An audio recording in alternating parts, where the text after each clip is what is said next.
राधे राधे महाराज जी। महाराज जी, मेरा प्रश्न है कि जब आपकी किडनी खराब होने की खबर आपके गुरुदेव को पता चली तो उन्होंने आपसे कुछ बोला था?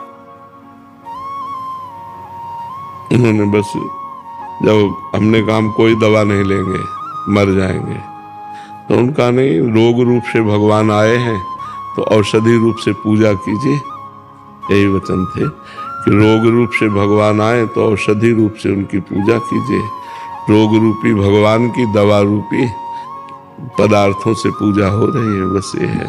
इतना वो करने के बाद भी आप तो मतलब वो करते हो साधन भजन, उसके बाद भी तो साधन भजन नई खेती है और किडनी खराब होना है पुरानी खेती है, तो पुरानी खेती को ही तो पा सकते हैं ना, पुरानी फसल ही तो काटी जाती है। अब जैसे आज नई फसल बो दी तो आज थोड़ी खाएंगे, आटा तो पुरानी फसल का ही तो पाएंगे, तो ये पुरानी फसल का आटा है।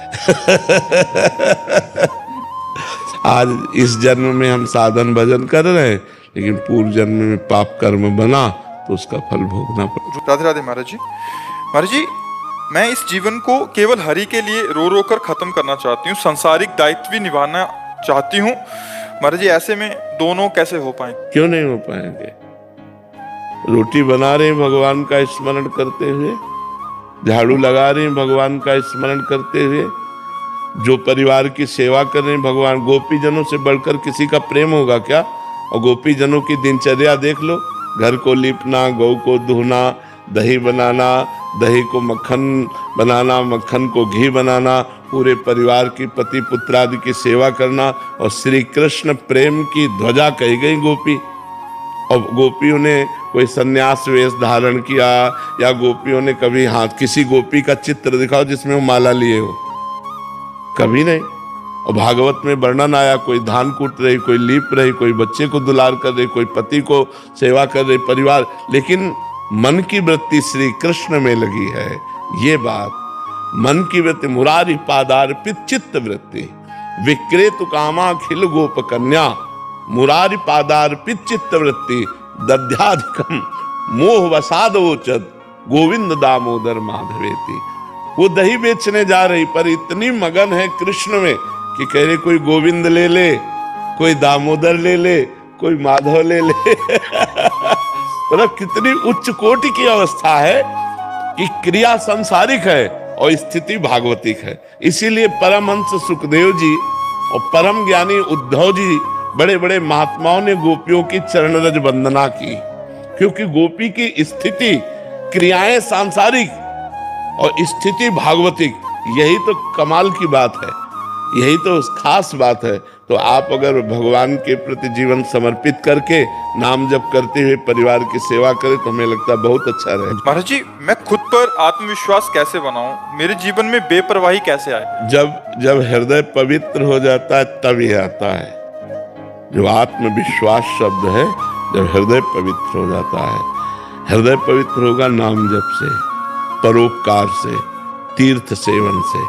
जैसे धाम आए हो, धाम की परिक्रमा करो, भगवान के दर्शन करो, नाम जप करो, कभी किसी वयोवृद्ध किसी की सेवा मिल जाए बीमार की, उसकी सेवा कर दो।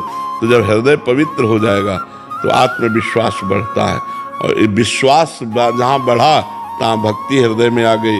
बिन विश्वास भगति नहीं, ते बिन द्रवहि न राम, राम कृपा बिनु सपनु जीव न लह विश्राम।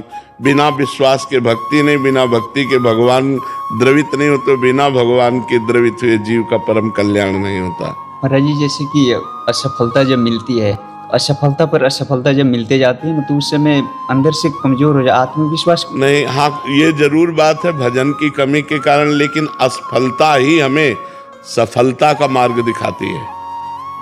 जो जीवन में भगवान के मार्ग में चले और असफल हुए, वही बहुत ऊंचाई पर पहुंच गए। सफलता अहम को पुष्ट करती है, असफलता भगवान की भक्ति पुष्ट करती है। जब हमें विपत्ति चारों तरफ से ठोकर मिलती है तब एकमात्र भगवान का सहारा होता है। जब हमें सफलता मिलती है तो चार मित्र बन जाते हैं, चार लोग हो जाते हैं, तो हमारा मन बट जाता है कि कभी अगर हमें कोई विपत्ति पड़ी तो हमारा ये सब सहयोग कर देंगे। लेकिन कोई सहयोग वाला नहीं होता बच्चा। असलियत में सच्चा सहयोग भगवान ही करते हैं, दूसरा तो स्वार्थ वाला रखता है। स्वार्थ का सहयोग। महाराज जी अभी कुछ ऐसा ही हो रहा है जैसे कि अगर आसपास वाले जो है ना, मतलब ऐसे कि ये मतलब एक फेलियर इंसान जा रहा है। हाँ बिल्कुल, हाँ। अच्छा है तुम अपनी दृष्टि भगवान पर रखो। वो बड़े बड़े फेलियरों को ऐसा पास कर दिया कि जगत बंधन ही बना दिया।